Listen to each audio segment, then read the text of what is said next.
Vijayawada express highway దానికి సంబంధించి ఎక్కడెక్కడ పనులు జరుగుతున్నా వీడియోలు మనం తీస్తున్నాం, మీరు చూస్తూనే ఉన్నారు. డిసెంబర్ 16వ తారీఖు, టైం చూసుకోవచ్చు, 2025 సంవత్సరం. అక్కడ లాంగ్లో మీకు ఒక బోర్డు కనిపిస్తుంది కదా, ఆ లోపలికి వెళ్ళిపోతే ధర్మోజిగూడెం అనమాట.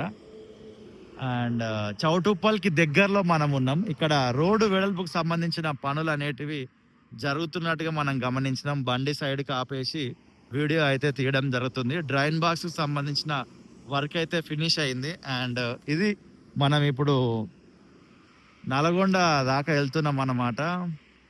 కంటిన్యూగా మనం వీడియోలు చేస్తూనే ఉన్నాము. ఎక్కడెక్కడైతే అభివృద్ధి పనులు జరుగుతున్నాయి అక్కడ ఆగి మీరు చూస్తూనే ఉన్నారు. Thank you so much. And రోడ్డుకు అవతల వైపు అంటే మనం అటు హైదరాబాద్కు వెళ్ళే వైపు కూడా వర్క్ అనేది జరుగుతుంది. కొంచెం జూమ్ చేసి చూపించే ప్రయత్నం చేస్తా. అక్కడ కూడా మీకు డ్రైన్ బాక్స్ కనబడుతుంది. ఆటో వెనకాల, డీసీఎం వెనకాల అది చూస్తున్నారు కదా, అదంతా డ్రైన్ బాక్స్ సంబంధించిన వర్కే.